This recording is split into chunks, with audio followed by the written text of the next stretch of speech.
Hey guys, so as you can tell from the title of the video, we're doing another anti-haul.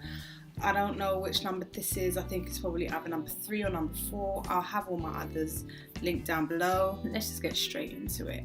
Okay, so the first thing is the Beauty Blender Swirl. It's like the same Beauty Blender, but it's like white and pink swirls. And listen, it gets to a point where, I don't know, it's I guess, okay, for them, it's like, okay, what new innovative things can they do with a sponge? Because as far as we're concerned, a sponge is a sponge. Well, to me, a sponge is a sponge.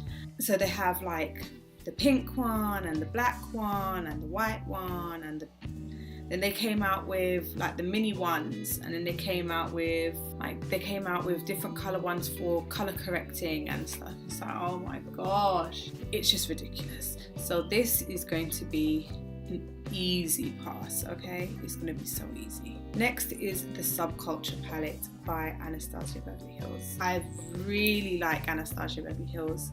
I loved the Modern Renaissance palette. I think it is beautiful. It's just amazing. But this Subculture palette, I've seen so many reviews. I've seen everybody doing the exact same thing, where they swirl their brush in it, or they even just lightly brush into the palette, and it just has a ton of fallout. And some people are trying to make excuses and say, well, it's a soft press, this, that and the other. It's like, okay, it might be soft press, but how does that make the situation any better? It just doesn't. Saying, okay, but it's a soft press pigment doesn't change the fact that it has a ton of fallout that you can't really do anything with once the fallout has fallen all over you. You can't then turning around and saying, oh, it's a soft press pigment, doesn't help the situation.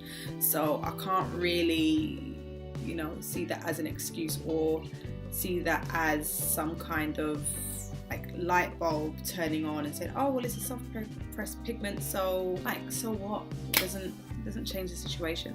So, and also I've seen so many people trying to use this palette to make makeup looks and do tutorials with it, and it oxidizes and it doesn't blend very well. What I mean by that is, like, you might apply it to the crease, you might apply a particular shade to the crease, and in the actual crease it will be one color, and then when you're blending it up it looks like it's a different color because it's just reacting with the air. It's just a mess. It's so patchy. I've seen it and I'm just kind of like, no, I'm not even gonna bother. Like, I hope that they fix the situation, and apparently they will be fixing the situation, but I just can't do it.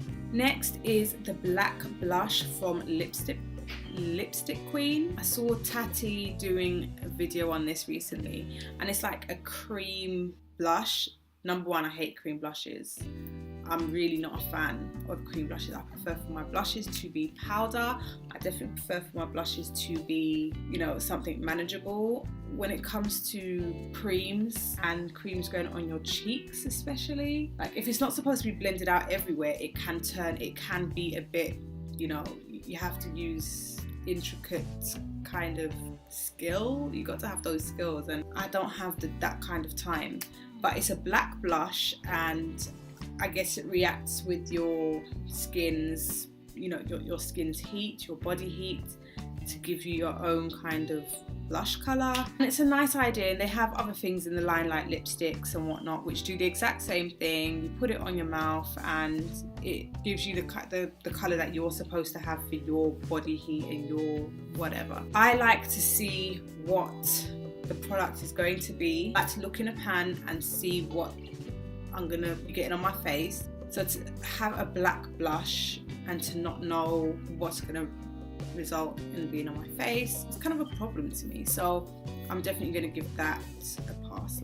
Next is the powder cleanser by Yuma. Now this is like a little bottle that looks like sand, and you're supposed to mix it with water, and it's like, but why do we need to do all of that when you can just get a bottle of micellar water, a bottle of regular cleanser, and put it on your face and take off your makeup? Doing all of this, open it and then pour it out and then mix it with water, and then when I take off my makeup, I just want to take off my makeup because it's a long day. I just want to get it off my face. I don't want to have to do all of this other faffing around, all of this other rigmarole. I don't want to do it. I just want to take my makeup off and keep it pushing. So I'm not into all of that, definitely not. And also it's $65 for a bottle of sand looking stuff. I'm just not amused at all. Just keep getting the micellar water from Garnier and you're good. Or I'll be good. Next is the Chocolate Bar Vault from Too Faced. I don't see that this is benefiting the regular consumer, simply because, look, okay, it comes with 3 chocolate bar palettes.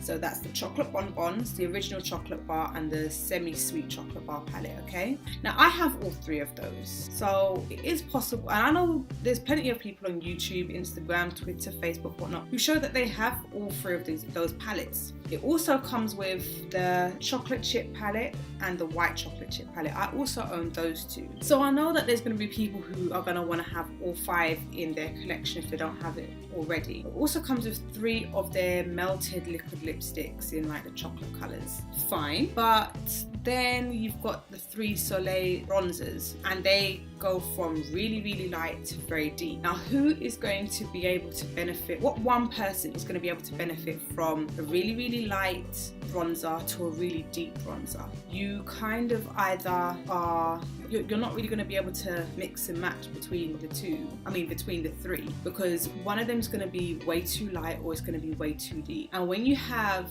those, it's kind of like, how can you reuse these? Does that make sense? I mean, for example, if I had a blush that did not suit me or I did not like, I could potentially use it as an eyeshadow. Can you say that you can do the same with a bronzer? Probably not. I don't see how you can repurpose that particular. So I personally think that, oh, and also the majority of people have 1 or 2 of the chocolate bar palettes or the other of the chocolate chip palettes. So are people going to really get to use everything that's in there? Or is it just a really good idea for maybe someone who is a makeup artist who wants to have all of these products but doesn't have any of them? At least somebody will be able to use them. They'll be able to use them on multiple different skin tones. They're going to get used. But that's just I just don't see the point. And especially as all of these products are still available on the Too Faced website, why would they're not giving us anything new in that package? There's nothing new. It's all the same stuff that they already have available. But you know what? It will get sold. They will sell out. So next is the Huda Beauty Summer Solstice Highlighter Palette. Now, as you can see, there's a bright ass purple and it's a bright pink. I tend to like duochrome highlighters if I'm going to have a purple or a pink, because then it's kind of like when you move in the light, you see the reflect of the pink or the purple. But these, and especially when you see the swatches, it's just straight purple, straight pink. The other 2 colours are like yellow gold and like a little bit more of a subdued gold, I think. But those other 2 shades are just like pow in your face, purple and pink. I don't understand how you could really use those shades on an everyday basis. I don't know if it's possible. It's probably great for when you're doing like Instagram pictures or editorial stuff, but not everybody's going to be doing that. So, and I won't be doing that. So to me, it's just kind of pointless. I didn't even get her first 2. So I may just decide to just leave this one. Well, because whenever I buy something, if it's part of a collection, I like to buy the whole collection. So there's already 3 highlighter palettes. I would want to get all 3 rather than just get one. Like with the glow kits, I've got all of the glow kits. I haven't just gotten one, I got the whole collection. If they keep on releasing them, I'm going to keep on getting them. It's just the way my brain works. So let me just not open up that can of worms, especially as I know that I'm not going to really get much use out of it.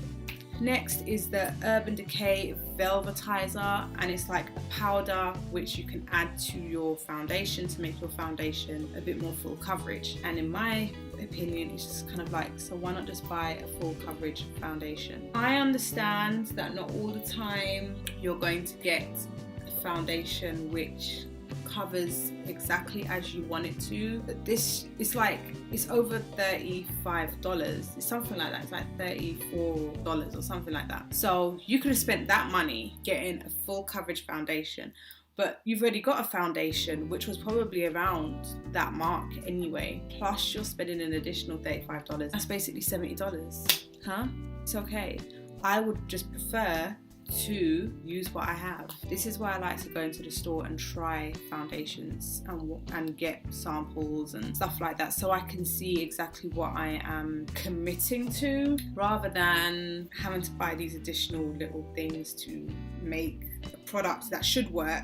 I don't see the point in that. The whole point of me buying the product was so that it works the way I want it to work in the first place, not so that I'm having to buy additional products to make that original product work.